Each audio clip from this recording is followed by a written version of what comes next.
As of recently, I've been experimenting with something called deep space astrophotography. Basically, what it is you're using a contraption like this, which is kind of called a star track, which is called a star tracker, and you're using special types of telescopes to attach to your camera to actually get deep space photos such as this. So it's a particular field of photography called astrophotography. What it got me thinking was, if these are the cameras that we're using for this sort of thing, and these cameras are capturing normal photo light, what kind of cameras are people who are working on telescopes using, or professional telescopes using? And it turns out it's actually modified cameras. So let's talk about it. So Nikon has actually had a deep history with NASA to actually produce a lot of specialized and modified cameras for space. And I thought I'd talk about it. So let's actually kind of just dive into a little bit of the history of modified cameras. There's actually an interesting historical relationship between NASA and Nikon. Alright, so it all started back in the early 1960s when Nikon was in the market to shop for a very convenient and highly reliable camera manufacturer. And at the time, Nikon was by far the most reliable and best reputable company, so NASA reached out to them. Within the years, by Apollo 15 launch to the moon, Nikon and NASA worked together to produce a very specific photonic camera that's specified and can endure harshness of the moon and space travel. And this camera was called the Nikon Photonic FNT, a modified Nikon F camera that was used for the Apollo 15 in 1971. And again, this robust camera allowed Nikon not to only capture images, but at the time, a lot of these viewfinders were actually similar to the Hasselblad, which you had to actually have a solid viewfinder from the top to look down at cameras. I'll show you an example here of one Broly camera that I have. But basically, the astronauts had to wear their full suit and actually look down at the camera, which caused some issues. So they needed something a little easier for the astronauts to use. And as the relationship continued, Nikon and NASA continued to work together. And then finally, in the early mid-2000s of 2013 to 2016, NASA actually ordered another set of very highly reliable, robust cameras. So as the relationship continued to blossom, Nikon produced various cameras for NASA missions, and eventually it led to the relationship where they have today.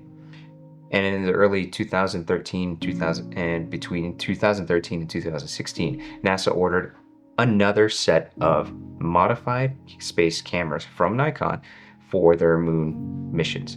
They produced 48 Nikon D4 cameras, along with, at the time, some of the most premium glass that was available, and 64 Nikon Nikkor lenses. And eventually, by the 2017, NASA also ordered a special modified Nikon D5, and you could actually see a lot of these images that are taken from the International Space Station from using a Nikon camera. And a lot of these lenses are actually still in space. But a lot of people are asking, why is this relevant?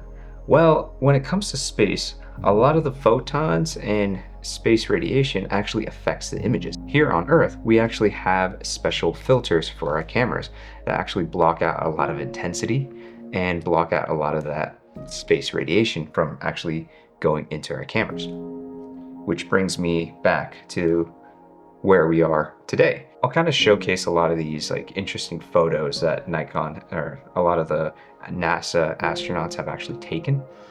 And one of them, a very prominent photographer, is actually Thomas, I'm probably going to butcher his names, Thomas Pisquet. So I'll link his Instagram here.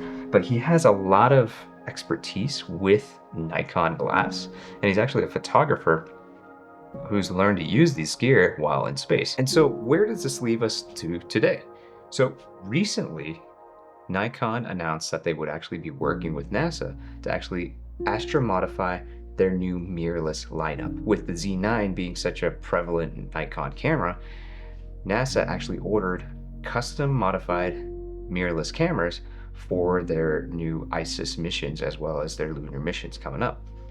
And they call this the Nikon Z9S. And so they actually shipped 13, I think it was 13 Nikon Z9Ss to the ISS, and they actually shipped off 15 new Nikkor lenses from their mirrorless lineup and new adapters for these where they could actually use their old Nikkor DSLR lenses as well. And so that kind of goes back to what I'm really saying is, why modify these cameras? Well, the reason you want to modify cameras like this is because when you're out in space, magnetic field to block a lot of the hyper photosensitive light that we normally don't see.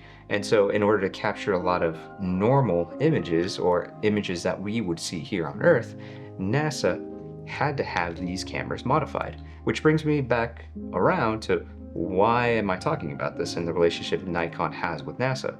Well, I'm actually going to be shipping this camera off to one of the manufacturers that works really closely with NASA, Spencer's Cameras, to actually be astro modified to a full spectrum camera, which is going to allow me to have a lot of fun videos to not only make interesting videos, but also do a lot of interesting deep space work, because these cameras do have a IR, which is an IR and UV filter in them, that'll actually be more sensitive to light, as well as have interesting perspectives that you can use to actually capture interesting photos and videos, such as space objects, interesting aerochrome photos, and other interesting photos, such as just experimentals that I've found around here. So, if you're interested, stay tuned for that video. But in the meantime, I'm really excited because not only is Nikon and NASA working really closely, that also means when you're working with Nikon or Nikon sort of technology for photography, you could also get high premium stuff that even NASA is approving of. So really excited for that.